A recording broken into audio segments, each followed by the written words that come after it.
All right, welcome back, traders. Even I can traders back again. Today is December 29th, after market hours. Today, we are continuing our $500 challenge. See what we can do. The pressure is on. The pressure is on. You can see right now we're at $615.58. Had two more successful trades today. Basically, it was an iron condor that we legged into. You can see our trades right here with these red lines. We first did a call spread at 38.80 this morning. I opened that up actually on this little dip right here. I saw the market finally starting to come down, and stochastics, it pressed pretty deep into the purple by the time I decided to make that trade. So I went ahead and did it, but I was afraid because these bars weren't that long and that convincing at the time that we were going to get a reversal. But I was like, I'll chance it anyway because we are above this pivot area right here. And it did actually reverse up closer into that area. But we did get a slowdown before we got into any danger, and it just kind of hung out in this area for the rest of the day. I did go ahead and place a put trade later, right around, probably around, actually it was around here, something like that, when I just felt like the day was just going to kind of fizzle out and not really do too much. I didn't think that we would have much activity. Even though the stochastics and everything weren't fully lined up, it was kind of setting up to be a nothing day. I was able to trade below the pivot, and I didn't want that to go away if it was going to be a sideways day, so I went ahead and did it. And it worked out for us. We hit basically almost a bullseye right between our spreads here, which is great. So that's where we're at. Added another $25, $30 or so. $25 to our tally. And we're making good progress so far. Making good progress. The trades were realistic. So I didn't get anything that I don't think I would have gotten in the real market. So everything's looking good so far for that. Now, I did come across a question regarding delta and how to use delta when picking our spreads. So I wanted to go into what delta is a little bit and how we use it and how we do not use it, at least in my style of trading. Of course, everybody's going to be a little bit different. Everybody has their own kind of systems, and you might hear a little bit different from other experienced traders. But I'm going to talk about how I use it and what I use it for and what it really means and everything. So delta is basically the rate of change of an option for every $1 or 1 point that the underlying moves. So if we look at this column right here, we have a delta column right here. And let's just take this delta 12 number right here. So what this delta number is saying is that for every 1 point that the SPX moves up, then this particular position is going to gain 12 cents. So it's not a linear thing where SPX moves up a point and your option moves up or down a point. This is telling you for every dollar currently that the SPX moves in an upward direction, this is going to gain 12 cents. You can also have negative delta. If you're in a short position that is going against the market or benefits when the market goes up or whatever the case may be, the negative delta is going to lose 7 cents for every point that the market goes up. Now that can be a good thing or it can be a bad thing, just depending on what side of the market that you're on. But it does kind of tell you what direction that you want the market to go to benefit you. Now, that's not how I use delta on a day-to-day basis. It matters, but once you get into your trading, it's not like you're going to be clocking delta on a daily basis or per trade or anything like that usually. Now, how I like to use delta is a way to pick a position to get into. because one thing about options is they are very dependent on volatility. And volatility is going to affect your delta, right? So let me show you what I mean. When I get into, let's say I go over to our trading tab, and today is done, so I'm just going to go to tomorrow's trades right here, and we're going to look at the SPX. Now I've added a delta column here and on this side over here. So based on our definition, if I looked over here on the calls, you can see that delta gets lower the further down I go as far as calls, and they're positive. What that means is that as SPX goes up, then the call value is going to go up by these numbers right here. And then on the put side, it's going to be the opposite. So delta is going to start high right here on the bottom side on the in the money puts, and it's going to decrease as we go further out of the money to a lower value, and these numbers are going to be negative. And this means that the premium is going to be lost as SPX increases in price. And another feature that you'll notice is right at the money, delta is always going to be 0.5 or 50% or whatever you want to, however you want to call it. It's going to be 0.5. And that is a determination of basically a coin flip. It could go either way, right? That's how you want to think about that. So if you have a delta of 0.5, it's kind of saying like you have a 50% chance of it going either way as far as which way it's going to expire. But that's your delta. So when you buy a put here, this particular put is going to lose 50 cents for every 1 point that the SPX goes up. And this particular call is going to gain 50 cents for every point that the SPX goes up. Now, again, if you notice, as we get further and deeper into the money, your delta is going to increase. Your delta is going to increase. That means that the further in the money that your option goes, the more you're going to accelerate in this direction. So if the SPX is going up, let's say you bought this particular option, just the naked option right here, and you bought this 38.50, by the time the SPX goes up this amount of points, let's say 50 points, and you're still holding on to this particular option, by the time it gets here, your option is going to be moving $1 at every point that the SPX moves up. So it's going to be moving twice as fast as if you had an option here, right? So it's going to accelerate. That's where gamma comes into play, right? So the increase in gamma, that tells you how fast or your acceleration of this is going, right? But we're not talking about gamma in this particular situation, but I just wanted to roll that out there. And then, of course, it's going to be opposite for the put side. You're going to be accelerating as the SPX increases in value. You're going to be losing more and more on these options that are deep in the money versus out of the money here. Okay, so how do I use delta when it comes to picking our positions, and why do I use it that way?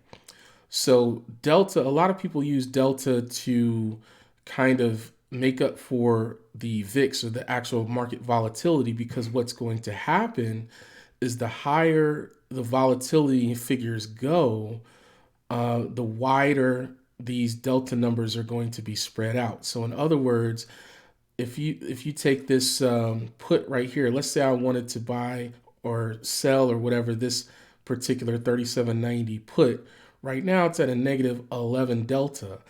But if volatility was higher than it is, then this negative 11 delta would actually be further away from the market. And if volatility was lower, this 11 delta would actually be closer to where the market is.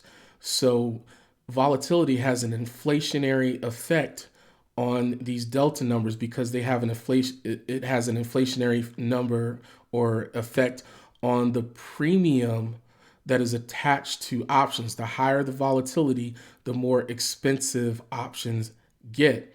and that how expensive that option is going to affect this delta number, because that premium decays away via theta over time. And if there's more premium that has to be taken out of an option, then that means that it's going to take more time and more energy, more dollars to suck away from your option, right? The options get fatter. They have to lose more fat to get to zero, to be worthless. So that's going to inflate this delta number because there's more dollars there that have to come out of it for it to be a zero premium, right? So the more premium there is, the larger delta that there has to be to follow. Now, I'm talking about specifically extrinsic premium, extrinsic value. Now, I have to get into that later, but it's basically how much above the zero value of the option you have. So extrinsic value is above, it's not tied to anything. So without the extrinsic value, there would be no value in a particular option. But an option that is in the money has intrinsic value because it can be turned in for something. It can be turned into something of value just by the nature of where it is. So that's called intrinsic value. Anything outside of that is called extrinsic value or time premium. Time premium. That's the premium above the just the flat worth of an option at expiration. So the more time premium or extrinsic value that you have, you're going to have a higher delta, and theta is going to potentially affect it more. So what I like to do, what the reason I'm using it this way is because it makes my trades apples to apples. So I can't just go to an option trade every day and say that I want to be 50 points away from the market. Sometimes I'm not able to get 50 points away from the market, and sometimes 50 points is too close for my comfort. So the way that I normalize that and normalize it from day to day is I use the delta number. The delta number is at 11 is going to be at a different distance away from where the market is daily, depending on the volatility in the market, which is defined by the VIX, right? So the higher the VIX is, the further away that delta 11 number is going to be on that particular day. If the VIX is extremely low, it's going to be closer to the market, but it's going to give me a value that I can use every day that's going to be apples and apples and take into account that VIX number and that volatility number. So I know regardless of what the volatility is, I'm getting relatively the same spacing between the market and my particular trade. Now, it's not perfect. It is not perfect. You still have to use your other analytical tools and everything like that, but it does help keep an apples to apples trade going. Typically, this same delta number is going to result in the same premium that you get on a daily basis. So if I'm looking to make, let's just say 20 cents on a particular trade, or 30 cents or 50 cents or whatever, it's usually going to be associated with around the same delta number or a similar delta number. So I'm not going to generally find a 50-cent trade one day at a 10 delta and the next day at a 40 delta, right? It's usually going to be around the same delta. So if I'm trading an 11 delta, I'm usually going to be making somewhere around the same premium on a day-to-day basis. What's going to be changing is my distance away from where the market is. And this changes throughout the day as well. This changes throughout the day as well as we get closer to expiration, as we get closer to the day ending, then this delta number is going to start taking effect on my premium, and the premium is going to be shrinking, which means I have to get closer and closer to the market as the day goes on to secure that same 20 or 50 cent trade, right? So that's where your theta starts to kick in, okay? But That's why I use that delta, so I can use this to go to the SPX. If I want to, I can go to the NDX and look at an 11 delta there if I want to. Let me see if I can do that and see where an 11 delta is on the same day. Come on, load up. There we go. So if I look at a 1-day expiration on the NDX and I'm looking for an 11 delta, I've got to add a couple more strikes here to get it. Let's just say 60. All right, so there's our 11 delta on the NDX. Or if I want to go to Microsoft and do that, I can look at an 11 delta at Microsoft and still ensure that I'm relatively the same kind of risk distance away from Microsoft. So that would be somewhere in here. Now, what that tells me is that Microsoft has much less volatility than the two instruments I was just looking at, because look how close we are to the market, right? But to be apples to apples, I'm still looking somewhere around that 10, 11 delta. In this case, I'd probably pick an 8 delta. Now let's look at Apple.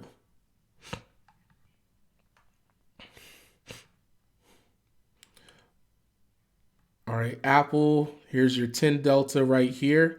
So I'd be 4 strikes away from where the market is to get the same kind of risk profile on Apple, right? So it makes everything kind of apples to apples, so to speak, so that you're assuming the same kind of risk profile amongst many different instruments and many different volatility profiles in the market. But like I said, it's not the end all be all, but it helps you kind of even out everything so that you're kind of trading the same or similar risk profile and you're familiar with that particular risk profile if that's what you're trading. Some people like to use it as a stand-in for like your percentage or probability of profit.